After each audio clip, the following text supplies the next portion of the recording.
Amen. Amen. Well, Robert O'Dean, we have a great interview with us Yes, we today. do. Who do we have with us, my friend? We are blessed to have this young man who is really doing some great things by way of being an author. Being allowed to express himself and to take you on a journey of his life. We're so proud and glad to have this young man who is from San Diego on the show with us today. His name is Mr. Christopher D. Ransom. Welcome to the Wake Up Morning Show with Dr. LT and Robert Earl Dean. Good morning. Good morning. Thank you, Mr. Dean. Thank you, Dr. LT. I really appreciate you guys having me on the show. It means a lot. It Yes, means a lot. let's jump into this. Let's talk about this book. It takes a lot to sit down and allow the world to see your life. Let's talk about this book. Yeah. So, honestly, as a man of God, like as a man of faith, I'm a church kid. Let me start there. Born and raised in church, like three different denominations. And I'm a minister now. But the funny thing about it is that I've always told myself, like just growing up, the church is like often missing transparency. Right. And when it Hmm. comes down to like the gospel, salvation, saving souls, I think the way we relate to people, particularly unbelievers, is how we share our story, like telling them what we've been through, telling them that there's hope, like there's a way. Hmm. And so with this book, that's what I did. There's, how people say like people only tell you what they want you to hear. With this book, I gave you everything. I didn't tell you what I wanted you to hear. I told you everything because I believe that's how you get to people's hearts. That's how you open their minds up to hope. Well, what comes from the heart does reach the heart, and we are overcome by our testimonies because it lets a person know that they're not alone and that they too have been through something. And I think that's what we need to do in this world, and especially in the church. Be more transparent, not judgmental, but transparent, and let people know that you have been through, and I can overcome, and you can overcome, and we can overcome together. Well, go ahead, sir. I was gonna say a little bit about the book. So when I was a baby, my mom took me to church, and a minister prophesied and said I was gonna be a pastor one day. But since then, I had been through so much. I was a kid who was thrown in special education. Hmm. I started first grade to like junior year, and I was just completely misunderstood, in my opinion. And I had surgery 6 times. I was born with a bone disease, pretty rare. Less than 1% of the U.S. population is born with Blount's disease. So I struggled with going to the hospital as a kid and trying to play sports. I was also adopted. I didn't have my biological father in my life. But my brother's dad took me in, and there was some trouble with that as well. So it was a lot of, trauma, but it was a lot of good. Like my mom was always there for me. She's still to this day always there for me. And I had like, the warmness from my brothers growing up. So I kind of give you some of that in this book, and I made a lot of mistakes. I went to jail, and I wasn't afraid to talk about that. Like I said, I think when people see a minister who's been to jail, like there's tons of people who do make mistakes and do a lot of bad things, whatever the case may be, and they still have the opportunity to bounce back. And Hmm. so that's what I was trying to give people with this book. Yeah, I feel you, man. I visited jail, and I thank God that I was able to come back out and visit again and visit again. One of the things about it is that you're very, very true, and in this season, transparency is going to be the key to winning this generation of people. I tell people all the time that when we were growing up, it was like saying sex, the word sex and everything was a taboo. Yes, it was. And I used to laugh. I'm like saying, y'all stop telling these young people that sex is bad and all this other stuff, and go ahead and say sex and marriage is a real good thing. Matter It's of a fact, really it's good thing. it's a lot of fun, and but you also have to talk about sex out of marriage and the soul ties and the things that Hmm. come with it and Yes, the risks that come with it. So a lot of times we made so many things taboo that it drew the young people to the to taboo the taboo. versus then just being able to say, look, this is what it is. You know what I'm saying? Yes. I remember one time my bishop said, he said now, because we asked him the question, is it all right to kiss? And he said, well, see, the problem is not in the kissing, it's how far the kissing leads. He Right. said, you'll start, all of a sudden you'll be like, no, don't stop. And then he said, but if you keep doing it long enough, it start running together, and then it becomes no, don't stop, no, don't stop. Right. And so he was just basically saying you have to know one your boundaries and your limits, and where not to cross over to that point where you find yourself in temptation. So let's talk about it as a young black man. special ed, misunderstood, dealing with a health issue, still trying to be cool and having flavor and having everybody like you. Let's talk about where did you even go to school? Where did you go to church? Let's just get into this, man. Man, Dr. LT, it's a long list. Yeah, I might miss a few places. So preschool is San Miguel. And then I believe I went to like Knox Elementary, Boone Elementary, Zamorano Elementary. And then I spent most of my first through fifth and at Nye Elementary and Valencia Park Elementary. Mm-hmm. And then I was a very creative kid, right? Well, I'll say this. I loved isolation because of what I was going through. Right. So I've always been creative. So people saw that, I produced a lot of artwork and stuff like that. So my mom, drafted me into SCPA, School of Creative and Performing Arts. Wonderful But school. I was so bad, I had like this rep. I later made a lot of bad decisions. I got kicked out of SCPA, right? And then I went to Bell Middle School from seventh and eighth, and I was luckily, able to make it through there. And then because of all of my bad decisions, I ended up going to a school like an adolescent program school called Marcy Day, and it's still up to this day. It's in Claremont. From My there, campus. my brother went to Mission Bay High. So luckily, boom, I'm leaving Marcy Day. Now I get to Mission Bay High, 10th, 11th, and 12th, and I graduate from Mission Bay High. Then I go to junior college at Grossmont College. But school was like, all these different schools, all these changes. Church, from the day I was born, I started off in, it's called This Is the Way. It's a church that's like a cornerstone church in San Diego. It's no longer up. And then I believe it was like, I don't know, North Park Apostolic Church. And then after North Park, Mount Airy. And then I found home right now, which is the City of Hope International Church. I was 11 years old when I started going there. And to this day, I'm a licensed minister there at Kohai. So a lot of changes. Okay. But the thing about it is, it's not what you go through, it's how you go through it. And I commend you, having worked in the school district for San Diego Unified and also having been a track coach with young people. It's not what you go through, it's how you go through it. And everybody goes through something for somebody else. So we have to realize that we're not the victims, that we're victorious, and that when we go through, it's God's hands on us who is allowing us to go through to be able to come back and testify about his goodness, testify about his mercy, to testify about how he can do anything. So I commend you on that end of it. Thank you, sir. I appreciate it. Thank you. So let me talk to you also as an educator in some of the schools that you mentioned are schools that were definitely involved with our program, and as a person that went through special ed himself and came out. My question to you is, how did you deal with when you felt alone and even felt your depression? How did you work through that? That's a great question. I've actually never been asked that. Honestly, so much was going on. So much was going on. I don't think I really processed some of that stuff. Like there was domestic violence in the home, right? All of that, surgery. And I just think isolation was my thing. And I think that's part of why I am the man I am today. Like I love being alone. Most people don't know that. I don't know if I'm an introvert. I won't claim that yet. I feel like it. But when I was a kid, I just took some time to myself, right? And I did what I loved at the time, and that was art. I wanted to be a tattoo artist when I was a kid. So that's how I dealt with it, just staying, to myself. And see, that's a lot of, very important. A lot of times people believe that when you're in the church that you don't see incest, you don't see domestic violence, yes. you don't see cheating and all kind of hurt and pain. But church kids and church people go through the same Human thing beings. as the world because, it says we're in the world but not of the world. But many times the world does creep in if we don't put God at the head. Let's talk about, going through all that you have and also being an introvert. How have you built relationships with other people? Whew. I believe that sometimes God puts you in a position where you can't do something alone. Like I believe he's sovereign. So a lot of times in my life, naturally, like my thing is just to chill, right? Like for an example, I'll just sit here for like 2 hours and just do something, But God has always sent people in my life, right? And it was plainly obvious, like plain sight. This person was sent by God, and they may not know it, right? Because God will use anybody.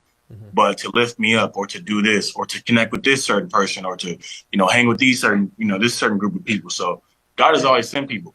And so because of that, it's kind of made me more cautious and more aware of how much alone time I spend because, you never know what you can miss out. Like God needs us for other people.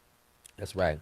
Now, Minister Chris, as an elder in the church, growing up in the church, especially after you preach a good sermon or teach a good sermon, there was always somebody that would come up to you and say, as you were preaching, the Lord showed me that you are my husband. How many prophetic words have you gotten after you ministered? And has anybody have you found anybody that feels that role in your life right now? Oh man. Let me start by saying this. I think the internet changed the game. Your generation a little different. They not prophesying like that no more. They DMing. Yeah, they DM and they slide in the DMs. It's all of that going on. I'm single on paper. That's what I'm gonna say. I'm single on paper. I believe in Wait a minute. That was a your generation statement. He said, "I'm single on paper." Woo, That means he's a playboy. You gotta read between the lines. It's like I'm single on paper, but Right. You fill in the butt. wow. Look. I'm single on paper. That's all that we really need to know here. If you walk up to me, I don't have a wedding ring. Am I out here looking? No, I'm not. Okay. But Chris, what I like too about you is that you didn't let people pigeonhole you. You were put in Did you say pigeon toe? Yeah, pigeonhole. You were not put. You didn't let people put you in a box because a lot of times with him and I working in the school systems, if a teacher doesn't understand you because you're creative and they don't know how to make you the leader of the class, they don't know how to allow you to help them to keep you busy and active, you'll be stereotyped and placed in special education. I thank God that my parents didn't let them do that to me because I had a habit of singing all the time. I remember in third grade, I put my head under the desk and the teacher was teaching and I was humming and singing. She said, Robert Dean, stop that noise. And I'd be like, how'd she know it was me? It was just who I am. My parents would come in at night, I'd be singing in my sleep. Mm. I thank God that I had parents who knew that I had the art of music. I could even do art in drawing and stuff. But they solved that. They didn't let a person say, well, he's bad, she's bad, put him in special ed, put him on medicine. That happens a lot in the school district, in the school system, especially to brown kids and African American kids. Let's talk about that. Mr. Dean, I don't think the school system, I'm not talking about any specific teacher because I had amazing teachers, right? Like I'm sure you have. Hmm. But I don't think the school system is trained to see gifts and talents. I think they're trained to see problems, right? Like when they Wow. come across Wow. things that are out the box, Wow. right? I was just telling like somebody in my family this the other day, like when we see a children who does something that's different than the other child, Yep. we think it's a problem. They're just different from the other child. Right. So I was different from most children. So since they couldn't put a label on me or Hmm. claim me as X, Y, and Z, I was a problem. Now I did grow into the special education space where I just started making dumb decisions, but it didn't start that way, right? I was just different. And so the way I see it, and this goes for any child out there that may feel like they're going through it, the world is just now about to see who Christopher Dominique Ransom who really is. Like I'm just getting started, Yeah. right? Like I'm like a bird that's out the cage now. Like I'm about to get started. So what happened to me when I was a kid was like all preparation, all Yeah. preparation. I'm about to set the example for all the kids who are going through what I've gone through and what you've gone through. Yeah. Well, I'll tell you, as an educator, I'm retiring this year after 39 years in the system. Everybody has always thought that I was a little special in touch because kids who come in, I'm like, hold on, but that kid ain't bad. That kid got a spirit on him.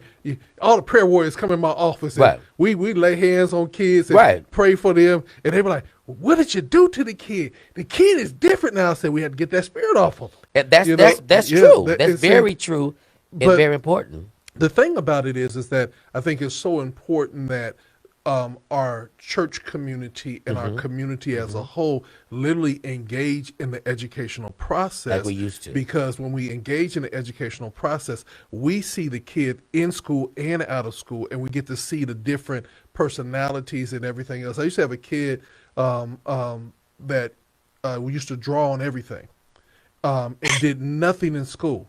And so his mother said to him, you know what, you bring me home these great grades, and I will let you take the whole wall in the house, and you can put whatever you want on it. Wow, that's And powerful. he got straight A's that year, That's powerful. and she gave him the whole wall, and he painted a mural on that. Today, that young man is Kadir Nelson. He did the book for That young Will man has Smith. painted Just the two of us. painted Amistad. murals at the White House. He has paintings all over the world, and Wow. but his mother had to touch the spirit that he had in Yes, him, yes. and see his greatness. Let's talk about. You're saying haven't seen the best of you yet. Let's talk about the direction that you're heading in with your book, Never Forgotten. Thank you. So I just completed my first professional motivational speaking gig. I know that I'm called to speak, Mission right? Bay? Say that again. Was that at Mission Bay High School? No, so Mission Bay is actually up and coming. That'll be Monday, and then that's for the basketball team, and then the football team will actually be in April. Okay. But on Sunday, I just spoke at the Air Force and did a phenomenal job. Like I already knew I had it. And so for me, I know I was called to speak. Now, do I know what that looks like? No, because I'm still like walking this thing out, right? Like I don't want to close myself into just being a pastor, right? I don't want to be like the pulpit guy, right? I want to go into the world and do what I have to do. So it's a lot in store. I can sense it in my spirit. I know it. I can't claim what it is yet, right? I don't want to speak too soon, but there's a lot in store for me. Well, one of the things that I do want you to do as a professional speaker, to tap into the TED Talks. You have a story, you have a book, and just look up TED Talks. They're doing auditions even as we speak now.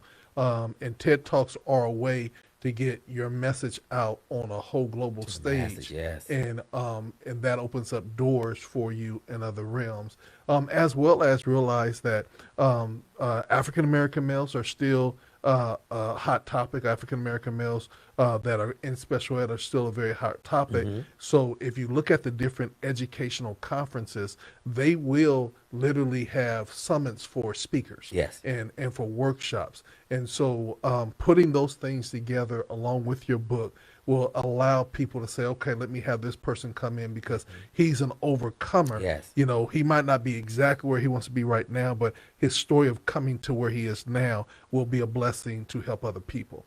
And then literally taking your social media and taking a day out the week and say, hey, this is my talk to parents and young people that are might be going through and might need to have a conversation and have a talk, and that opens up all your platforms. Absolutely. Thank you. Thank you. Thank you. Thank you. I appreciate that. I'm going to do that. It's just amazing. I'm sitting here, I'm just thinking about God and how he has a humor. He will take what people saw as your weakness and make it your strength. I had a stuttering problem. People don't know it, and I'm going to start talking about it. It's going to be a platform I'm going to hit. I went to speech pathologist as a kid at Kennedy Elementary, and I actually forgot about it until I started coaching the middle school team this year, and I had a young lady on the team who wrote me a letter saying, I'm a sixth grader. I have a stuttering problem. You can assist me and help me, coach, by such and such and such and such. I turned to the young lady in disbelief that she, as a sixth grader, would advocate for herself. And I turned to her and said, guess what? I too had a speech problem. And the girl lit up like a Christmas tree. We had common ground. And look at me now. I'm on here with Dr. LT, speaking and talking all over the world. And I've done talking engagements. I've MC programs. We serve a mighty God. So those of you that are listening, do not let something that's seen as a weakness keep you from fulfilling your purpose, because God has a plan for all of us, and he will get the glory if we just let him do it. Absolutely. So single on paper, the best is yet to come. Tell us, if you were to take a moment and share a testimony or share a word of encouragement. I'm gonna give you a few minutes. 39 countries are listening. Talk to them. 49. Yeah, that's right. God is in control. God is in control. Whatever you're going through, I need you to understand that it's just a moment, right? It's just a trial. It's just a test. But when I say God is in control, God started your life. So God is the one who's going to end your life, right? And so whatever is happening in the moment, don't get stuck in that moment thinking it's forever. It's not forever. God created you. That's the first thing that we learn in Genesis chapter 1 verse 1. God created the world, right? And then he ended up creating all these other things and ended up creating you. So if he created you, that means he loves you.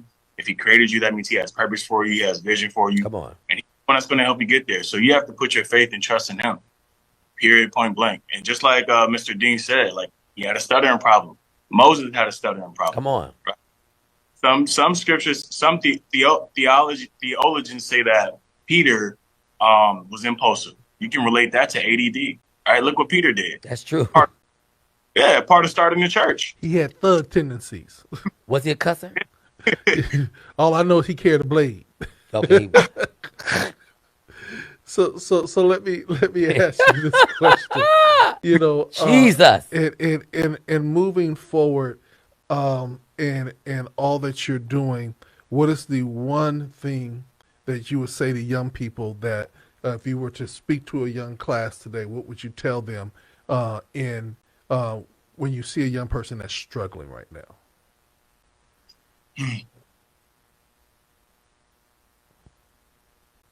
Honor the struggle. Okay. Struggle. It's something to teach you. Now, are you a tattoo artist now? No, I'm not. I got tattoos though. Okay, because I wanted to ask, because I had a conversation the other day with a young lady. I said, you believe that you created a God? And she said, yes. I said, do you believe that God makes no mistakes? She said, no. She said, yes, I don't believe that God will make any mistake. I said, do you believe you're a designer original? And she said, yes, I believe I'm a designer original. I said, then why are you scribbling all over the perfection? And she just fell out laughing. She said, I'm just adding to the artistic work. And see, right here it's there, and then I'm going to color it in. She said, I'm just like a coloring book. And Come on, coloring book. I said to her, well, color on. But it's so funny right now because even in tattooings, I tell people, make sure that you don't understand that tattoos, even though they laser them off and everything like that, is one of those permanent decisions that, don't do it impulsively. Because I was talking to a young man and I said, your tattoos tell your life story. And he had on his arm, it said asshole. And I said, looked at it, I said, does that say what I think it says? He says, yes. He says, sometimes I can really be and I said, wow.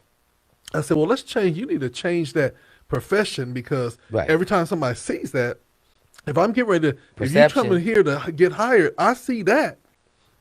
My whole thing is like, oh, that's who he is. Right. We don't want them. And he's celebrating it. So I'm just not going, hey, because I can be, I could be that person when the a-hole comes out. I could meet them right where they're at. So we're gonna stop the conflict very early on. So I tell people to make sure that as they are doing tattoos and everything, be cognizant that your tattoos will tell the story and also will either draw people in or tear them away.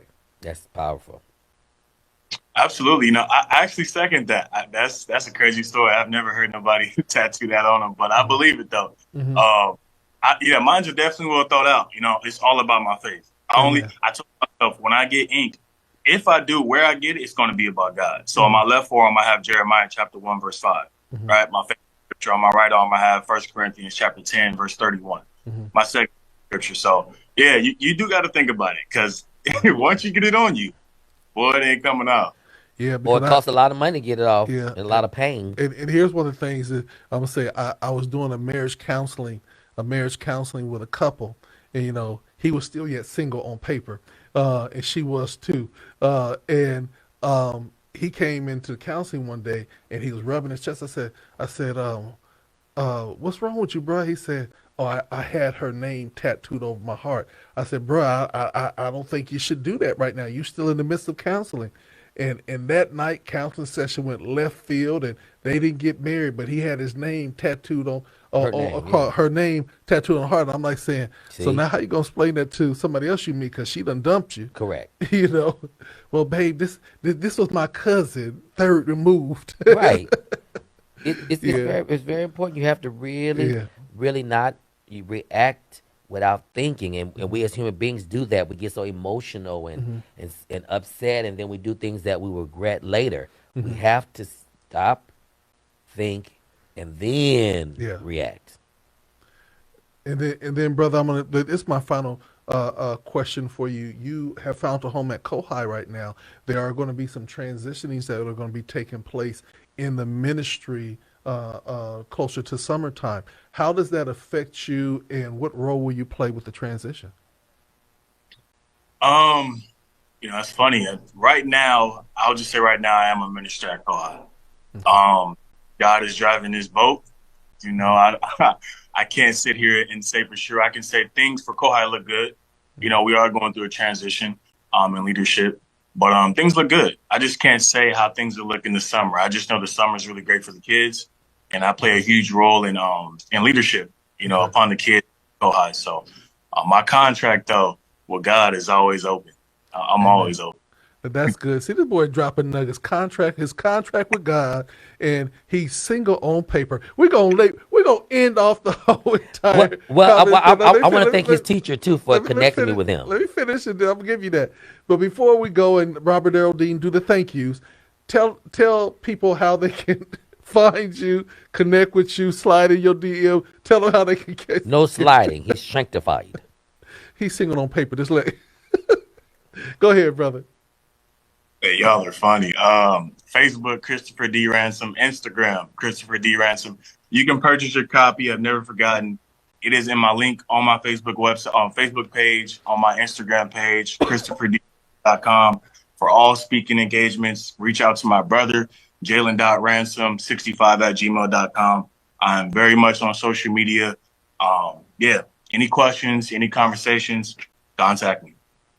Amen. And Robert Earl Dean, final words. My final words, I want to thank Mr. Terrence, who is at Marcy, which is on the campus of Claremont High School where I work.